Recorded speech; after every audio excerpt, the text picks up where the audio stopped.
A retrospective is a time set aside where you are looking at what has happened, you're appreciating what happened, and you're learning from what happened, and then you improve the ways of how you're doing things. Hey everyone, my name is Henry Suryawirawan, and you're listening to the Tech Lead Journal, the show where I'll be bringing you the greatest technical leaders, practitioners, and thought leaders in the industry to discuss about their journey, ideas, and practices that we all can learn and apply to build a highly performing technical team and to make an impact in your personal work. So let's dive into our journal.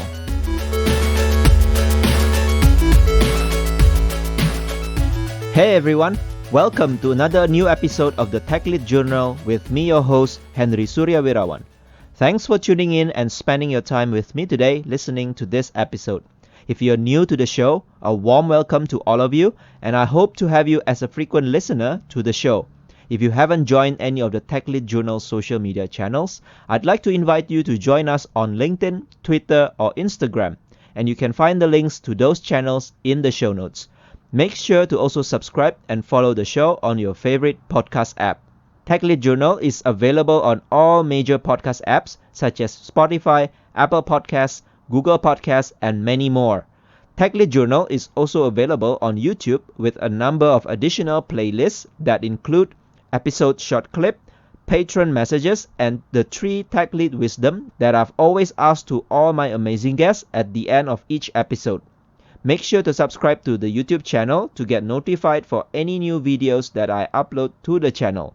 And if you'd like to support me and contribute to the production of each episode, you can join us as a patron by visiting techleadjournal.dev/patron. And you can help me to achieve the goals that I'm currently running for the show. For today's episode, I'm very happy to share my in-depth conversation with Aino Corry. Aino is the author of the recent Retrospectives Antipatterns book, and she has a lot of experience in doing facilitation for the past 15 years. Her book describes the antipatterns and mistakes that she has made from facilitating many retrospectives in her career, and what we can learn to avoid those antipatterns and mistakes. In this episode, we had a deep discussion about retrospectives and what we should pay attention to in order to facilitate a great retrospective, which ranges from the elements of a good retrospective, the importance of retrospective Prime Directive, cultivating trust, facilitation skills, and how to come up with good retrospective outcomes.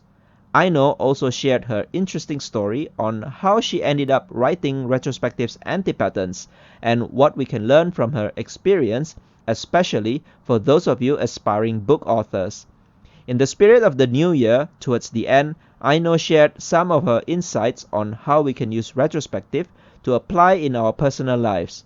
And if you haven't done any retrospective lately, including retrospective for the year 2020, either individually or as a family, as a team, or even as a whole company, I would highly encourage you to listen to this episode and learn from Aino's sharing and insights in order to benefit from a more effective and productive retrospective. I hope that you will enjoy this great episode. Please consider helping the show in the smallest possible way by leaving me a rating and review on Apple Podcasts and other podcast apps that allow you to do so. Those ratings and reviews are one of the best ways to get these podcasts to reach more listeners, and hopefully the show gets featured on the podcast platform. I'm also looking forward to hearing any comments and feedback on the social media, or you can also directly send to me at techleadjournal.dev/feedback. So let's get the episode started right after our sponsor message. Are you looking for a new cool swag? Tech Lead Journal now offers you some swags that you can purchase online. These swags are printed on demand based on your preference and will be delivered safely to you all over the world where shipping is available. Check out all the cool swags available by visiting techleadjournal.dev/shop. And don't forget to brag yourself once you receive any of those swags. Welcome everybody to another episode of the Tech Lead Journal. Today I'm so happy to see one of the author that I recently bumped with her new books called Retrospectives Antipatterns. Her name is Aino Corry. She's living in Denmark currently, so I'm also excited to have another guest from Europe, which is quite rare for me as well. So today we'll be talking a lot about retrospectives, which with the current end of year, I guess all of us would probably be looking back on what we did in 2020. And hopefully we can get a good retrospectives either with your team, with your company, or even individually. So I know, thanks again for being on the show. I'm so excited to have a talk with you today. Thank you for inviting me, Henry. I'm very excited to be here. So I know you have a very long career journey, but as a custom in this show, it would be great to share some of your highlights in your career journey and maybe major turning points that lead you up to what you're doing now. Yeah, I'll start from the very beginning. Why computer science at all? I started university in 1991 to study mathematics.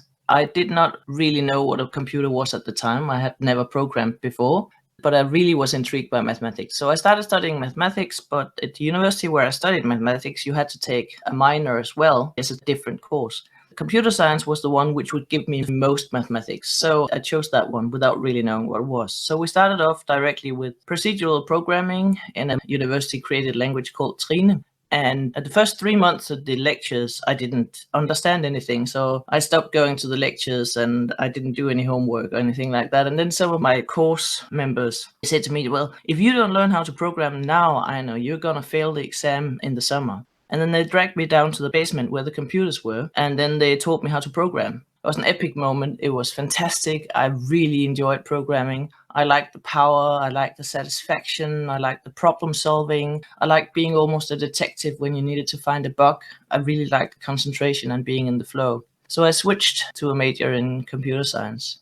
My point with studying math was to teach mathematics at high school because I thought that so many teachers teaching mathematics at high school were aiming with their examples and their explanations towards the men in the room and not the women. So I wanted to change that and to make a more diverse education mathematics. But then at the very end, when I was creating my master thesis with my friend Ellen, it suddenly struck me that this would all have to end.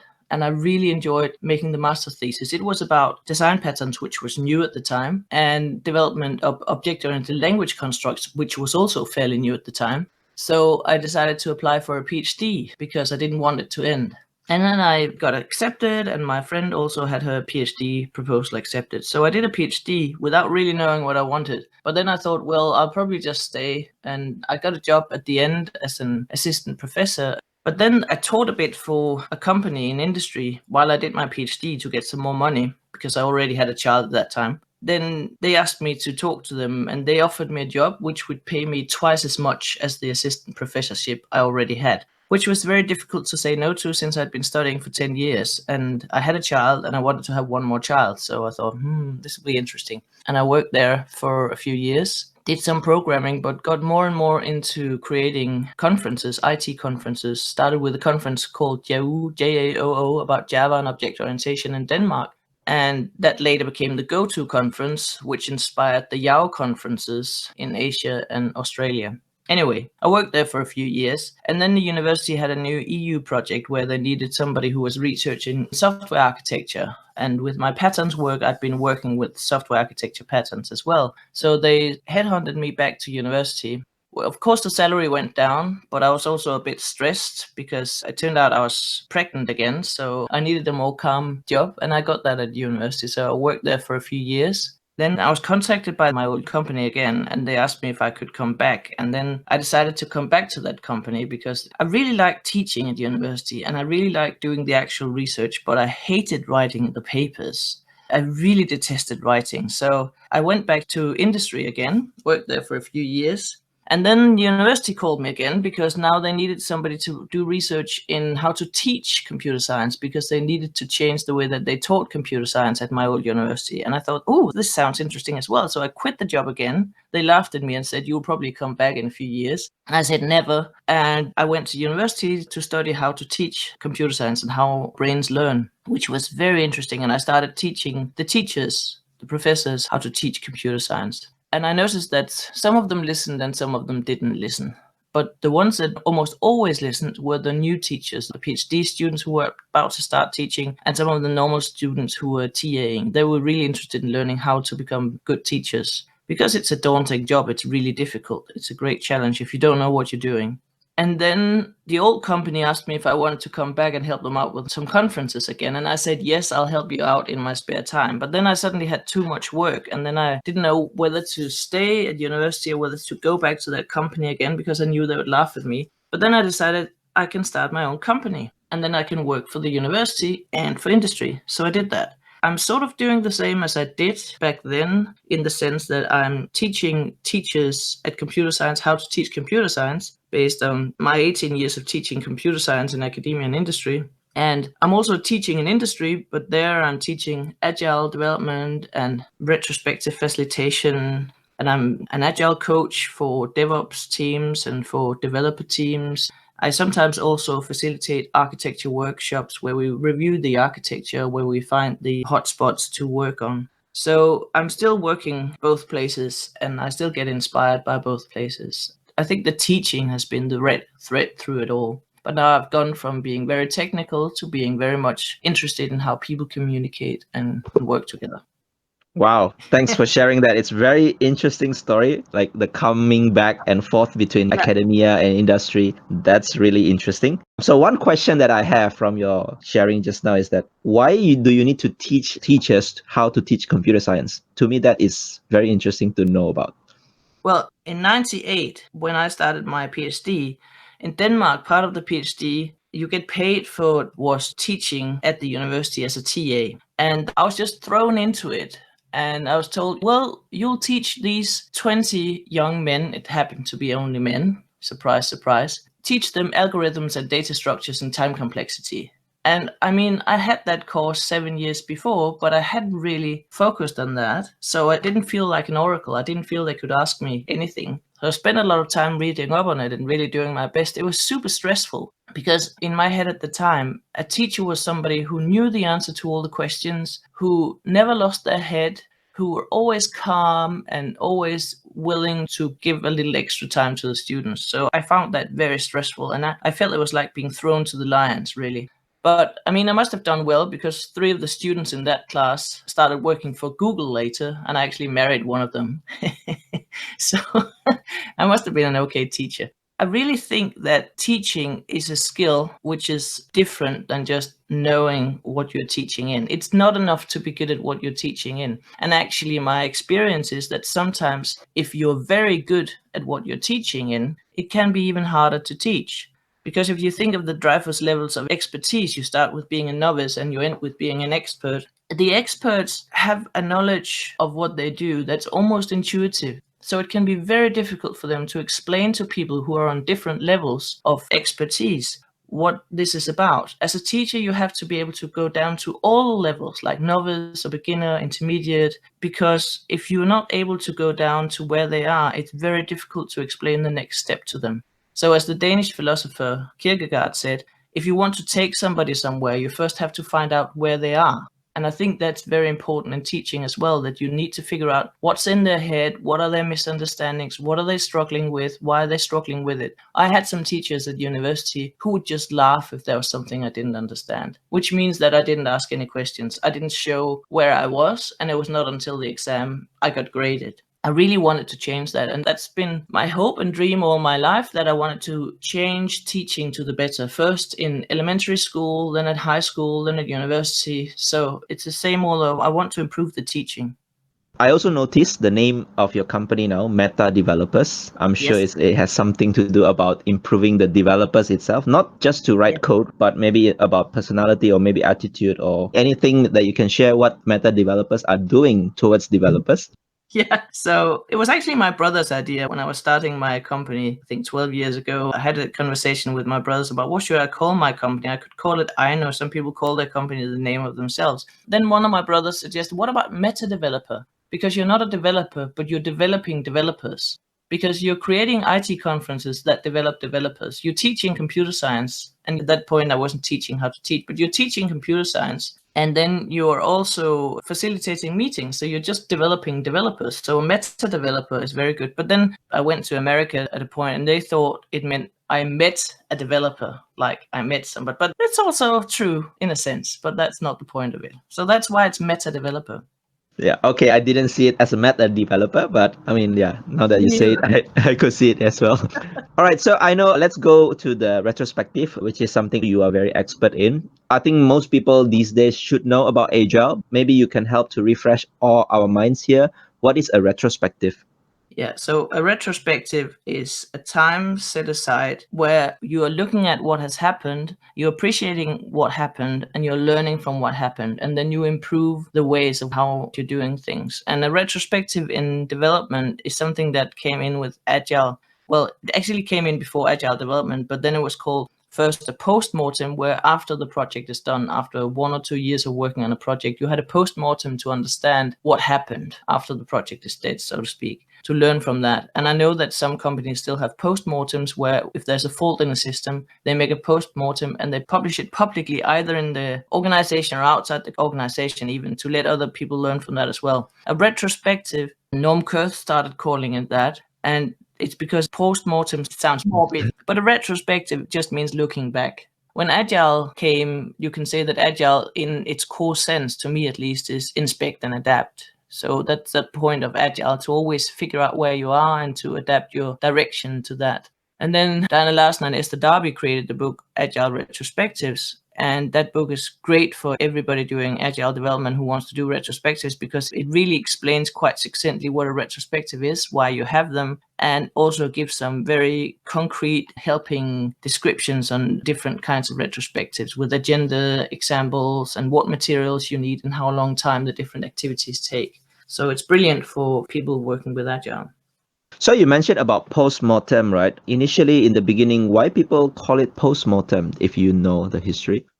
Well, there was a lot of IT projects that died, that actually you spent 1 or 2 years working on them and they never amounted to anything. They just died and people tried to forget that they'd invested all this money in them. In those cases, what they found was it would probably be a good idea to learn from this and to figure out how can we avoid doing this later on. But the problem was that when you did those post-mortems, people had been really stressed and some of them had had divorces or psychological problems. Some of them broke down at the post-mortem, showing that it's simply too late to look at that now. In my brain, having regular retrospectives, and with regular I mean every 2 or 3 weeks in a team, it's a bit like when you want to run a marathon. You can either not do anything and then suddenly run a marathon. You can probably pull through it with some breaks and stuff, but you'll feel very bad afterwards because you probably strained a muscle or you misused a joint or something like that. But if you train every 2 or 3 times a week for half a year, then you can do the marathon run and then it will be pleasant even afterwards. Okay, you'll be tired because it's work, but you won't have broken anything normally. So I see the retrospectives as a way to avoid become completely broken and to catch in time the small problems that you need to adapt to. What do you think are the elements of a good retrospective? So the different elements of a good retrospective depends on how you see it. If you see it as agenda-wise, there are the 5 different stages where you say first there's setting the stage, then gather data, then generate insights, then decide what to do, and then end the retrospective. If you look at these 5, you can do it like that vertically and you set the stage. You say, what happened with the action points last time? Did we do them or not? And then have a round of everybody saying something to get them warmed up and get rid of the brain residue. Then you gather data that could be on post-it notes, or you look at burn down charts or regression test results or something like that. Then you generate insights. You look at the causes. Then you decide what to do. There are different ways of deciding. It could be dictatorship, consensus, consent, or democracy. And then you end the retrospective by summing up what happened, why it happened, and what are the action points and who are responsible for them. But there are other elements of a good retrospective which are more horizontal, which could be that you have to all agree to have the right mindset before you start so that it doesn't become a naming and blaming game. And you also have to have time set aside for it, which is enough for having a good retrospective. Some people say, oh, we can pull it off in 30 minutes. We just sit around the table and ask what happened and what we can do better. And that's not a retrospective to me, because you lose the setting the stage, you lose the generating insight. And I'm sure you lose something in deciding what to do as well. So maybe I should say that I think that retrospective should be 1 hour for every week, but sometimes for 2 weeks it can be okay with 1.5 hours, just because it's difficult to take 2 hours every 2 weeks. Another thing is that you should try to make people focus on the retrospective. So if you have a retrospective and some people are sitting with their phones when other people are talking, that's very disrespectful. So you should say that, well, this is a retrospective where it's about learning together as a team. So have your focus on everybody else. Of course, if you need to look at your calendar when we're gathering data to remember when things happened or what happened, then that's perfectly okay. But when we're having discussions, you should respect other people and not sit with your computer or your phone open. So these are just some of the things that I think are elements of good retrospective. So in terms of the size of the people gathering, are there any maximum number of people that you should not have beyond that? Well, that's a good question. It depends on what you expect to get out of the retrospective. Because to me, a retrospective for a team retrospective that you do regularly, it's like team building, and it's about really learning to become a better team. And it's diving into some details and spending time on learning about those details. In that case, I would say less than 10 people for a 1.5 hour retrospective, because you have to think about how many minutes do you have and then divide it by the number of people, and think that you also need silent time for writing post notes or for the facilitator to introduce an activity. So I would say up to 10 people for 1.5 hours. On the other hand, as I said, it depends on what you expect to get out of it, because a big part of a retrospective is to share experiences. And I once facilitated a retrospective with, I think it was 80 people, and I had an hour. It was people who had worked on a conference. And their only ambition was for them to vent what had happened and to share what had happened. And then I sent the results to the managers afterwards so that they could get input. It was almost like just asking them in a Google Sheet, but the difference was that they could see what everybody else wrote. So everybody wrote post-it notes, and then we had a walkthrough where they walked along the really long wall with all the post-it notes and read what other people had experienced. And then they could add some more post-it notes or add a +1 to the post-it note if they agreed. But I would say up to 10 for 1.5 hour. Otherwise, you don't have time to really hear what other people are saying. That's a good number. So you mentioned earlier about avoiding the blaming game. For people who are aware of it, there is this Prime Directive of retrospective. Could you explain to us what is the Prime Directive of retrospective? Is it actually crucial to always say it before you begin the retrospective? Well, the Prime Directive is something that Noam Kurth wrote in his book Project Retrospectives. And it's a very long text about truly believing that everybody did the best job he or she could given the circumstances, the resources in hand, and what they knew at the time. I think it's really important, because if you don't have the right mindset when you go into a retrospective, and the mindset should be we're trying to find faults in the system, not in the people, then you can end up having a blaming game and somebody will feel bad about it. The long wording from Noam Kurth, sometimes I write it on a whiteboard in the room where I have the retrospective, but sometimes I just use my own words. I say it in the beginning. Remember, this is about finding faults in the system. We're not pointing fingers at people. And sometimes if it's an online retrospective, I write it in the email just with my own words, or the real Prime Directive, depending on the kind of group. But some people find it, oh, it's impossible to truly believe that everybody did the best they could, because I know even I don't do the best I could, and I know he's lazy and she's stupid. And what I'm saying is that if you enter a retrospective expecting to be told off or to tell somebody off, then there is not the environment of trust and understanding that you need to have in a retrospective, because you don't get people to open up if they are afraid that they'll be attacked if they do it. This should definitely be a place of safety for people. That's also why you shouldn't talk about what happens as a retrospective outside the retrospective, unless you agree to it, all of you. So this is what I find a little bit tough for a company or a team settings that doesn't have this trust culture. Like, it's always about hierarchical blaming from the top. So when the team in such setup wants to do retrospectives, what would you advise for them to do? I've facilitated retrospectives in cultures where there's, as you say, this hierarchical thing.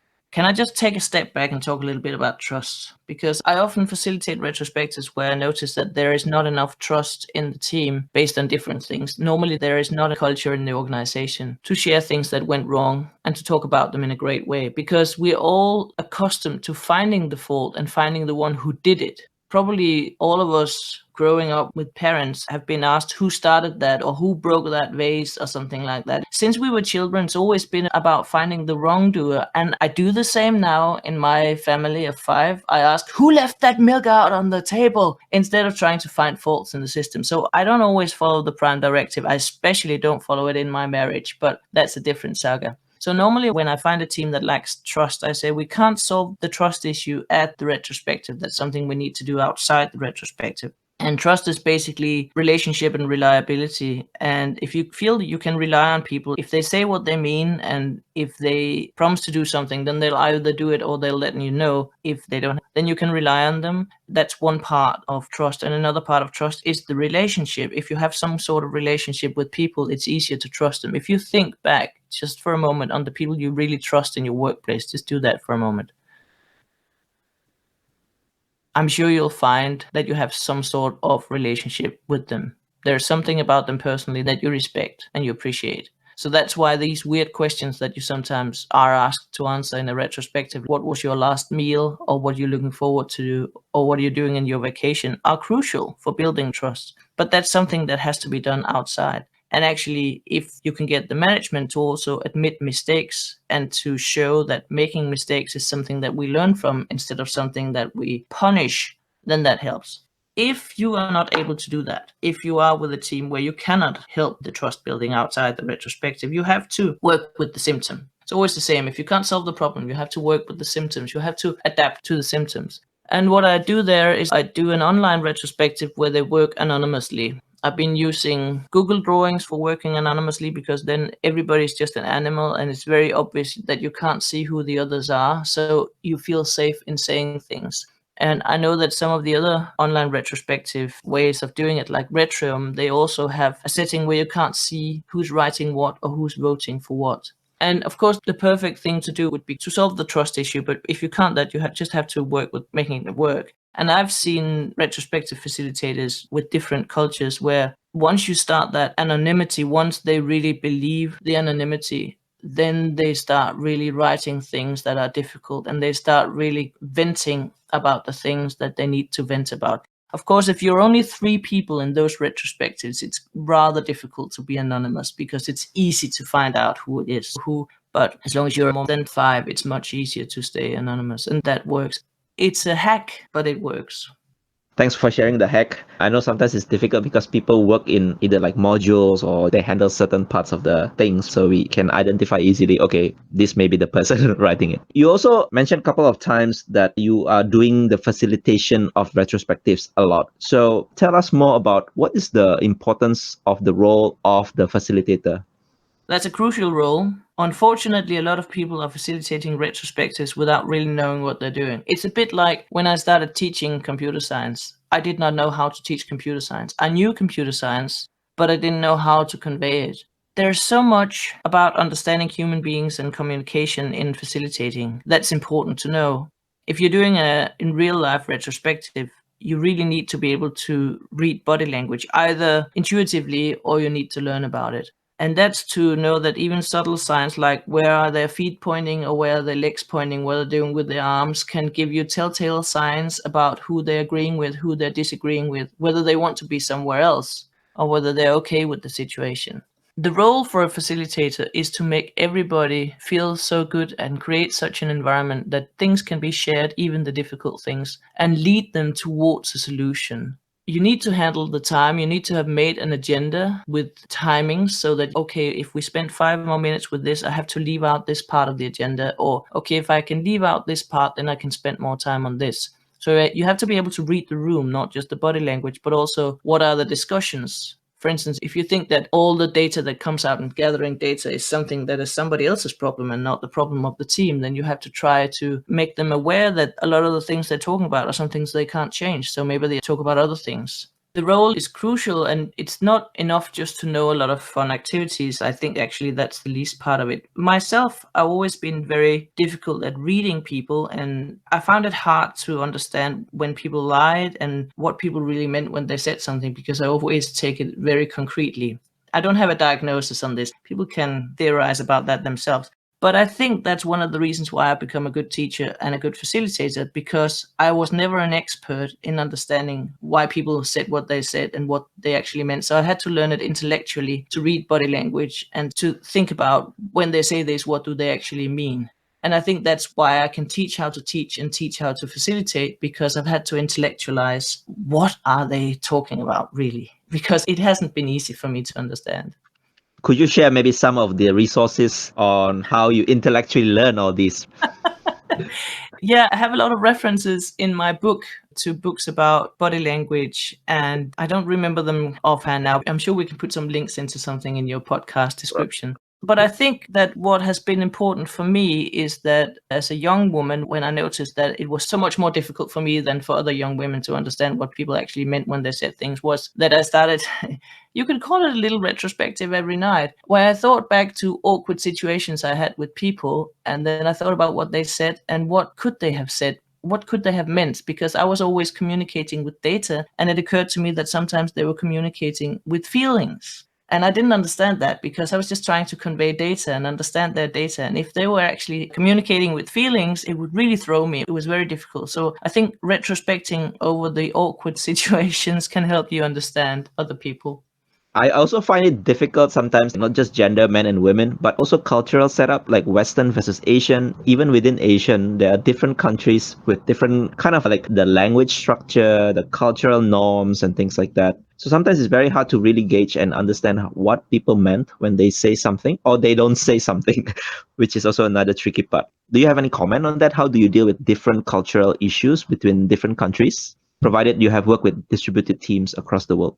Well, yes, I have. And I think that what I should have done before I started working with culturally different teams was that I should have read up on it. I'm sure there are many good things online. So one of the things that I heard after the fact, which I use now, is that there's a huge difference in communication patterns between different cultures. And now I'm generalizing terribly because it's based on something that I read 10 years ago. I read that in some cultures, like the Italian culture, if you have a conversation with somebody and you let the other one speak out, then that's considered impolite because you're not carrying your part of the conversation. You should interrupt them and do something, because after a conversation like that, the Italian person will think he or she didn't take any part in the conversation. I had to carry the entire conversation. It was so exhausting. And the other person might think he or she didn't let me have one word here. It was very annoying and frustrating. And then I also heard that with Japanese people, and again, I'm terribly generalizing here and just talking about what I heard, it's considered polite to think about what people say before you answer something, which I think is a great way of having a communication, which, by the way, I personally find very difficult. So if they say something and you immediately respond to that, they find it's impolite because it shows that you're not thinking about what they're saying. Apparently, you've been thinking about what you wanted to say all the time when they were talking, which is probably also true. So I'm trying, when I'm facilitating, to take more the Japanese way of doing it. So I allow some time after people have said something to actually think about what they said, but also, as I said before, what they meant. Yeah, that's one of the things that I learned. Another thing that is common for me when doing these retrospectives is the question about the presence of the leaders or the managers or maybe stakeholders in the retrospective. Because sometimes, again, coming back to the trust issue that you mentioned earlier, if the trust is not there, sometimes the presence of the manager can actually bring fear, probably, for people to actually really reflect and see what is the fault within the system, not really the people. So could you probably share some comments about whether it's actually necessary to have leaders in the retrospective team setup, or we should kick them away, do some other retrospectives with them? The short answer is kick them away. My rule of thumb is if you can hire or fire, then it's a no. That being said, again, it's a team retrospective, and I also worked as a retrospective facilitator in some startups. And in those startups, the management is part of the team because they're also still programming or doing data analysis or something like that, whatever they did. And then it only makes sense to have them as part of the retrospective, of course. And then there's all the things in between. If it turns out that a team at every retrospective have problems or issues that relates to management, then they need to solve these issues before they can start working on their own issues. It seems like those management issues are overarching and overshadowing the things that they could work on together as a team. So sometimes when I notice that at a retrospective and recurring, these are the things that actually the managers should know about or listen to. First, I ask them, do you want me to share these things with the manager? I could take these 3 post-it notes out and show them to the manager. Or we could invite the manager to the next retrospective, not at every retrospective, but the next retrospective.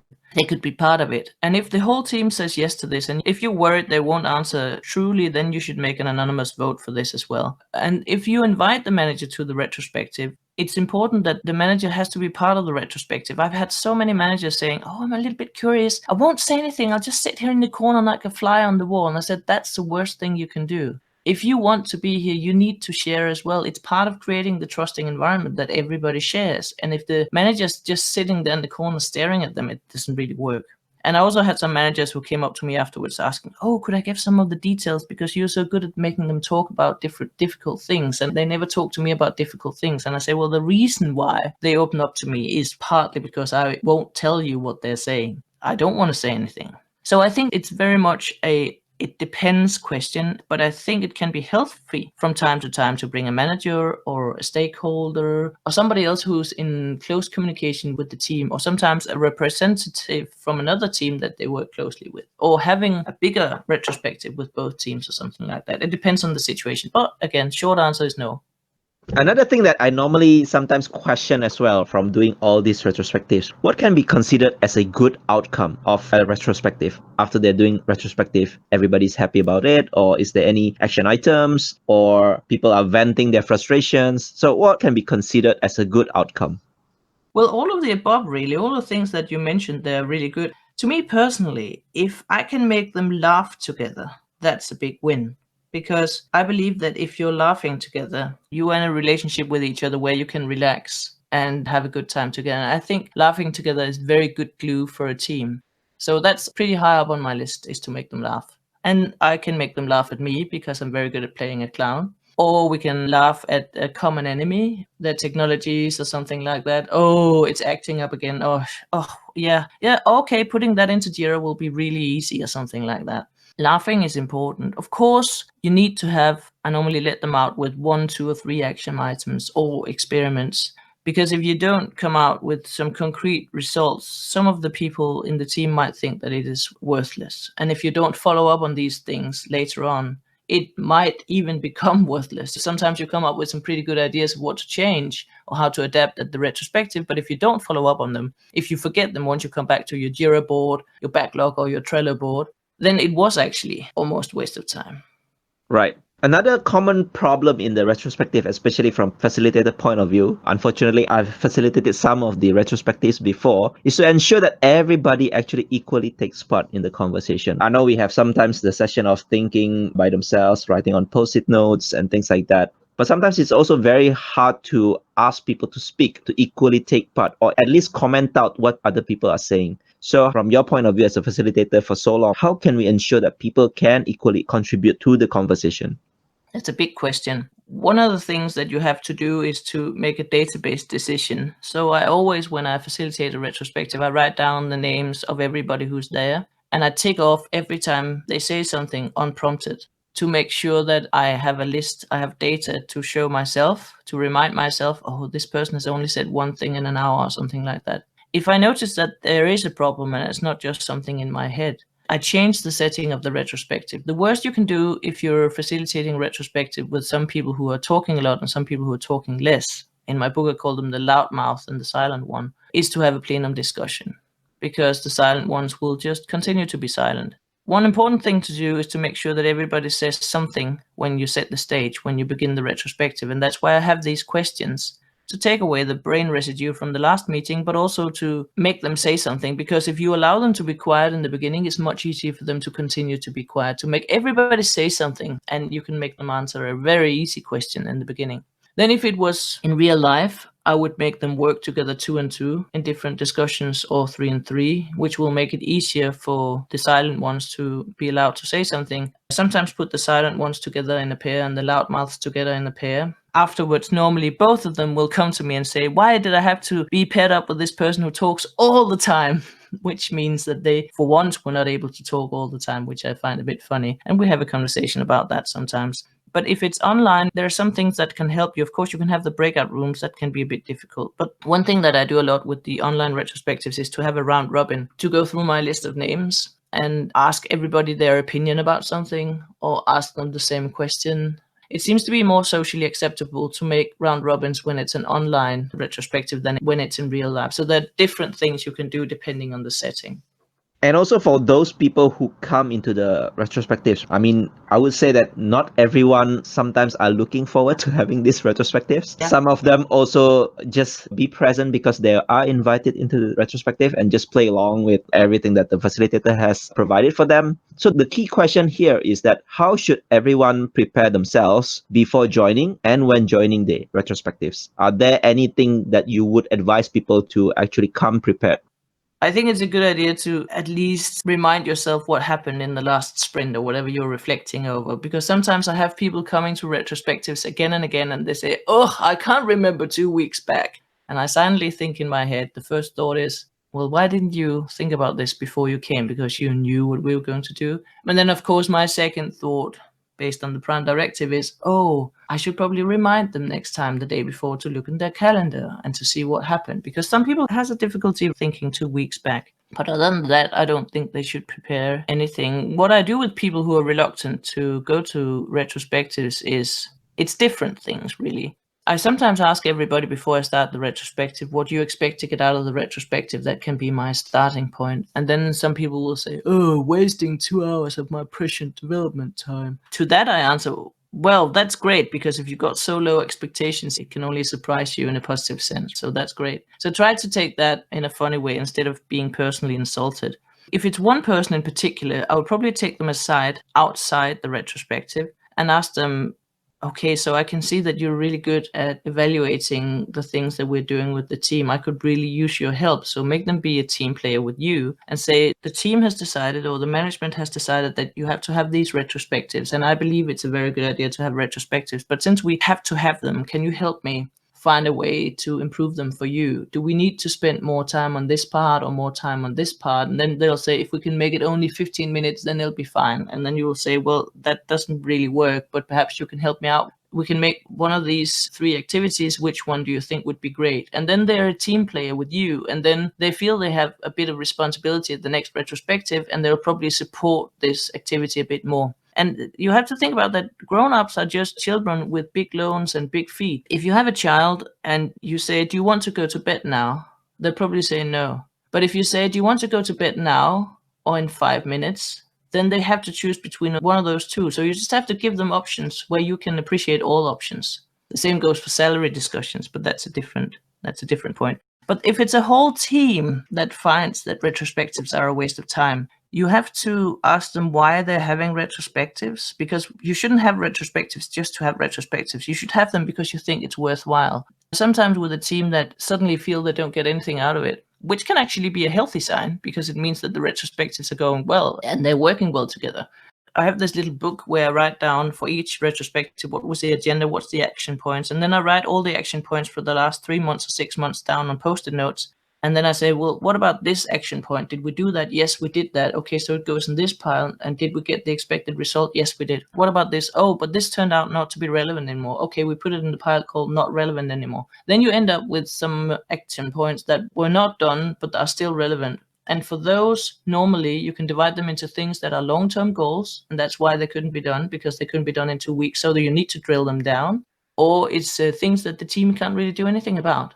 Maybe they can only influence, maybe it's in the soup where they don't have any influence, and they just need to learn how to adapt to it. So if they're in the soup and they need to adapt, then the action point for this retrospective could be, how do we adapt to this problem that we can't change? Or if it's something that's a long-term goal, then how do we drill it down into smaller goals, making user stories short enough to go into a sprint or something like that. It's the same activity. So my next question, if we have to do this retrospective every week or every 2 weeks, sometimes depending on the sprint frequency, a lot of times we find, especially if you are doing it the same way over and over again, there could be like a fatigue, right? It's like a thing that you have been doing all over again. And I found several times that there are facilitators who try to introduce different ways of doing the retrospective. It's not just, okay, what did we do positively and negatively? How can we improve and things like that? But there are just fun activities along the way. Is that a common thing to do? Or are there any other ways to actually avoid this kind of retrospective fatigue? The thing with brains is that they demand a lot of energy and they're always optimizing. So if you ask the same question over and over again, in the end, you'll get the same answer over and over again. And that's when the fatigue sets in. So what you need to do is to appreciate that brains are lazy, and then you need to trick them. And that's why I think changing the activity is a good idea. But it shouldn't just be the good, the bad, and the ugly. What went wrong? What went well? What should we continue doing? You can see a lot of different types of retrospectives where it's actually the same question that you ask, just with different funny things, like the Christmas retrospectives that are out right now. What you ask Santa Claus for, what you wish for, that's the same as what should we start doing, and have you been a naughty boy, that's what you should stop doing, and things like that. It's a cute way of asking the same questions. So I think it can give you laughs, and I think it's a good idea. But if you really want to trick the brain, you have to think harder than that. You have to perhaps shift it entirely into a 6 thinking hats retrospective, where it's a different way of doing it, or a futurespective where you look into the future instead of look at the past. Or it could be a positivity retrospective where you can only talk about strengths and positive things. Or it could be a retrospective where you put them in a different setting. Like if you're out on sea and you had to do this, what would you do? Something like that. Just try something really weird and make their brains think in a different way. And along that line, it can be worthwhile to shift the facilitator. Often it's always the Scrum Master who's the facilitator, but it could be other parts of the team, other team members who were the facilitator, or somebody from another team, or an external facilitator. So I'm working as an external facilitator for several companies, where I just swoop in and facilitate the retrospective, sometimes every 2 weeks and sometimes only every 3 months. Yeah, I also find sometimes if the same person facilitating over and over again, everyone is like, oh, okay, here we go again, and just keep doing the same thing what the facilitator is doing, especially if the facilitator is not creative enough to come up with all different types of activities. Sometimes, again, it might be a very, very boring kind of activity. That's from my experience anyway. So you mentioned a few things about how we can do in terms of the retrospective outcome. Like, for example, you mentioned set aside like 1 to 3 action items, maybe categorize them, whether it is a long term, something that we can do about it, or if it's something that we cannot do, how to adapt with it. Also drill down to action items, smaller. How can we ensure all these are actually getting done? Maybe how to follow it up, how to actually resolve it. Yeah, so the first thing to do is to not have as many. I sometimes have teams who say that all these 9 things, we want to do all these 9 things. It would be stupid now that we came up with these 9 brilliant things. Why can't we do all of them? But if you take 9 things and you want to do that on top of the work that you also have to do, it's just too much. And you're not setting yourself up for success. So try to be mindful about that. I say up to 3 action points for each retrospective. And then you could either put it on a piece of paper and put it in the room of the project. Even though it's somebody's responsibility, it should be placed somewhere where everybody can see it. So that somebody should be responsible for making sure that this experiment is being done and to follow up on it. But everybody could help this person to be reminded to do this. It could be on the wall, it could be in the Jira board, the Trello board, the backlog, wherever. Try to avoid having a specific retrospective folder where you put these action items, because probably people won't look at them. At least that's my experience. Put it where your normal work is. And then the facilitator should definitely follow up at the next retrospective and ask, what happened here? Did you do it? And what was the outcome of this? Did you get the expected outcome of this or not? And if not, what do you think was the reason? Was it the wrong experiment? Was it not implemented correctly? What happened? But it's very important, because if you don't make sure people do that and follow up, then the retrospectives do become a waste of time. Let's go into why you're writing this Retrospectives Antipatterns. So I know you have been doing this for a long time, and it's very interesting to actually come up with the antipatterns instead of the patterns, which is also kind of like contradicting in a sense. So can you tell us the reasons why you wrote the book? First, I was asked at a conference to give a short talk, because I used to do these IT conferences, and if some of the speakers went sick or something like that, I would jump in and give a presentation. And then they asked me, oh, could you do a short talk? And I said, sure, when? And they said, in 20 minutes. And I thought, what can I prepare in 20 minutes? Because all my talks at the time were about an hour. And I thought, well, what I can definitely talk about is the mistakes I make when I facilitate retrospectives. And ever since the book Antipatterns by Mowbray and other people, I've loved the concept of antipatterns. I spent all of my master thesis, most of my PhD working on patterns and working on implementing patterns afterwards in industry. But antipatterns, I love antipatterns, because antipatterns is experience about what went wrong how do you notice you're in this wrong situation? You made the wrong decision with the solution, and how can you get out of it? And sometimes in the Antipatterns, with the original Antipatterns book, it's, oh, so if you're in this situation, then you can change the code like that or the architecture like that. And in other situations, like, go find another job quickly because this is really a bad situation. So I've always loved Antipatterns and I think about things in patterns and antipatterns. I categorize with my brain. It's the way that I do things. I think most people do. Some more obvious than others, but I do. And then, so I had these 20 minutes to prepare, and I thought, well, I come up with 3 antipatterns: Prime Directive Ignorance, the Wheel of Fortune, and Do It Yourself were the first 3. I gave that presentation and people loved it. And I started getting invited to talk about these antipatterns at different meetups and conferences. And I added more and more antipatterns for retrospectives. And some people asked, oh, it's great. Where can we read about this? And I said, well, you can't really read about it anywhere. And people kept telling me, you should write a book about this. You should write blog posts. But as I said, I quit university because I hated writing. So I never thought I would write a book because I'm not very good at it and I hate it. But okay, I started writing a book 7 years ago. And then I lost interest and I worked, and people asked me, why don't you write a book? And I said, I am writing a book. When is it out? I don't know, maybe never, because I hate writing and I'm not very good at it. But then I kept coming back to it. And then in 2019, I decided, no, I want to write this book. I want to finish it. So I cut down on my consultancy and I spent 2019, most of it, finishing the book. And I had it first on Leanpub, and then I persuaded Pearson, Addison Wesley, to publish it. And then in 2020, my aim was to go around to conferences all over the world to talk about my book and sell my book. So that was bad planning on my behalf. I should have probably wrote the book in 2020 where I couldn't do any work anyway. But well, that's life for you. That's why I wrote it. I actually was interested when you said you didn't like writing and you have to spend these whole 7 years to finish writing the book. Maybe what tips would you give aspiring author? Maybe I'm one of them to actually be able to complete writing a book.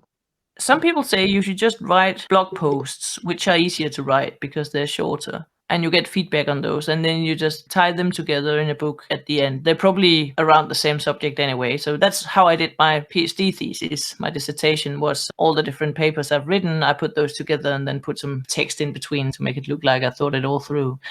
Another thing that I did was something that Daniel North and Simon Brown prompted me to do, was to use Leanpub, which is a way where you can publish your book on your own in a lean way. And you can just publish a chapter and a lot of empty chapters, and then you can get feedback from readers. You can start out having the book for free, and then you can make it more and more expensive when it gets bigger.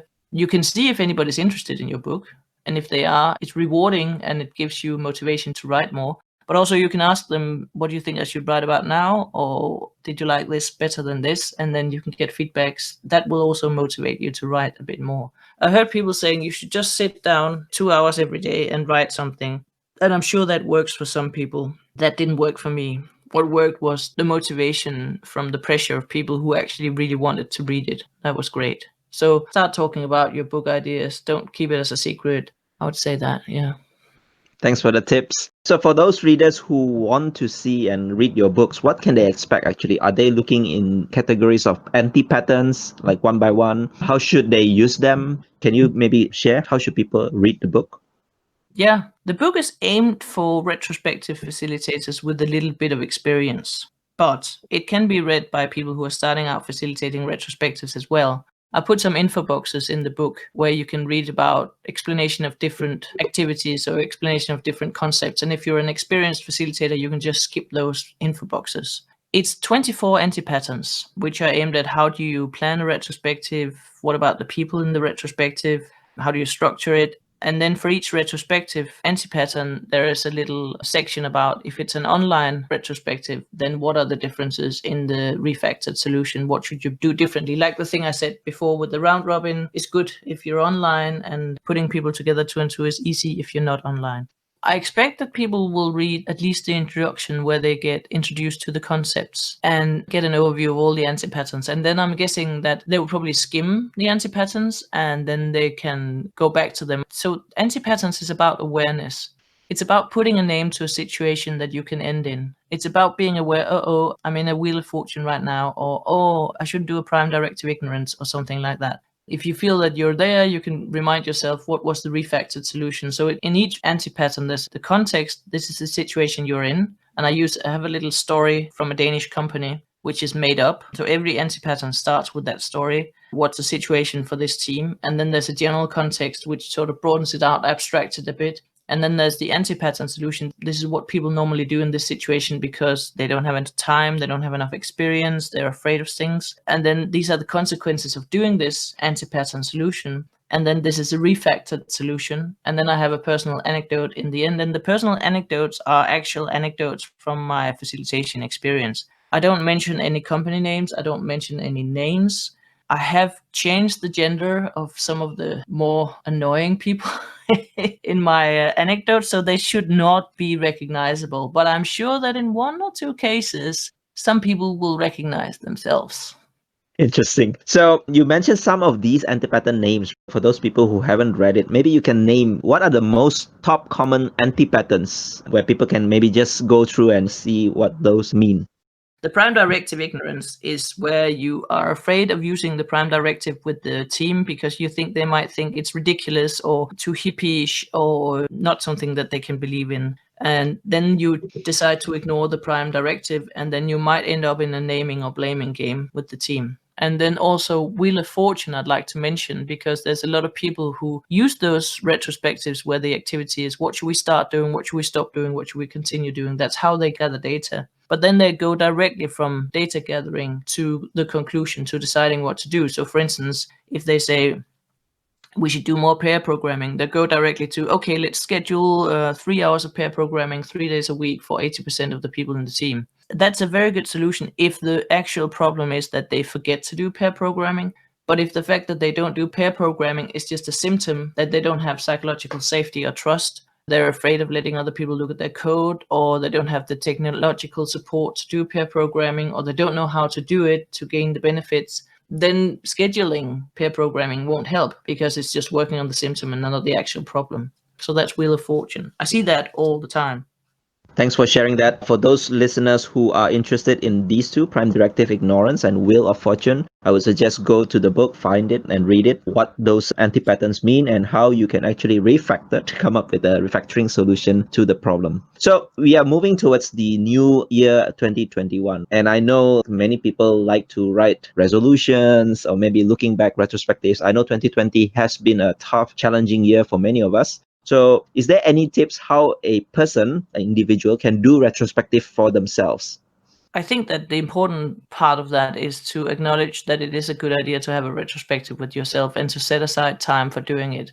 I don't care if you're using a document or if you're using post-it notes or whatever you're doing, but try to go through the 5 stages. Really remind yourself in the beginning why you're doing this, what you expect to get out of it. Gather data, maybe looking at your calendar, looking at your emails, whatever you need, looking at your Git commits or whatever. And then try to, again, don't come up with 7 things that you need to do. Don't come out with, I need to write a book and do yoga every day and lose 10 pounds and start learning functional programming and write about nomads in a blog post. Don't set yourself up for failure. Try to have like 1, 2, or 3 new things that you want to try and call it experiments, because an experiment is a success even if it fails. And I think calling something an experiment instead of an action point can relieve some of the stress around it. I celebrated New Year many years with a Quaker group. I'm not religious myself, but every New Year's Eve we'd sit in silence for an hour between 11 and 12. And the only thing that you could do sitting in that silence was actually reflecting on the last year. And that was wonderful. So just setting aside an hour of complete silence, just keeping that in your brain. And then at 12 o'clock, you'll hear all the fireworks and the bells outside. So you'll know when to stop, or you can set an alarm. I found that very good. Thanks. So I know we're coming to the end, but as normal, question that I have for every guest that I have is for you to share 3 technical leadership wisdom that you want to share with the people, the listeners here, for them to think about, or maybe if they can relate to it, they can implement those as well. Yeah, of course, I've gone a bit meta. The one thing is, don't ignore the Prime Directive with yourself. Remember that you did the self you could with the resources you had at hand, the things that you knew at the time. So don't be so hard on yourself. When you screw up or you make a failure, you remember the Prime Directive. I'm sure you did the best you could with the energy you had also. The next thing is to retrospect with yourself, as we talked about before. Have a retrospective with yourself at least once a year, But it could also be, as I said in the beginning, it doesn't have to be a whole hour with post-it notes if you're just you. It can also be just lying in bed at night and thinking about what happened and what can I learn from this situation. And the third one is keep learning. Some people sometimes ask me, should I change job or should I stay where I am? And I ask them, do you still learn something? And if they say no, then I say, well, maybe you should change then, because I think that if you keep learning, it's a good sign that you are being challenged and you're developing yourself and you have time to reflect, because otherwise you can't learn. If you're not learning, it can be a symptom of a lot of different things, that you're stuck in a trap, that you're doing the same things over and over again and it's taking the energy out of you, that you don't have time to learn anything because you just pulled through a lot of things and you're only doing a mediocre job because you don't have time to actually improve your skills or improve your knowledge. So keep learning, make retrospectives with yourself, and remember the Prime Directive holds for you as well. You did the best you could. I like that. I mean, for individuals, sometimes we kind of like blame ourselves as well, especially if we make mistakes or we chose the wrong thing. I think it's really important that you share this. Don't ignore Prime Directive, even if it's just for yourself, because we should have like compassion for ourselves as well. Don't blame yourself just to do the wrong thing in life. It's been a great pleasure talking to you. I know I really enjoyed this, learning so much about retrospectives. I must say that as individuals, sometimes I find it hit and miss. So there are some retro that I really enjoy going to. There are some which are not so enjoyable. But looking at all these discussions that we have, I think there are a lot of things that everyone can try to implement, or even just by reading your books and understanding what are the anti-patterns that people can be aware of, and having the name. I think that's also very important so that we can all improve our next retrospectives. Thanks again. I know. So for people who are looking forward to connect with you or maybe look for your books, can you maybe share where can they find you? Well, I have a website called metadeveloper.com, and there's one of the tabs called New Book, and you can find the anti-pattern Prime Directive Ignorance there for free that you can read. Well, I'm on Twitter and I'm on LinkedIn. If you want to connect with me on LinkedIn, it's much higher likelihood that I'll accept if you write why you're linking in with me, so I don't feel that it's just somebody trawling through the network and getting as many links as possible.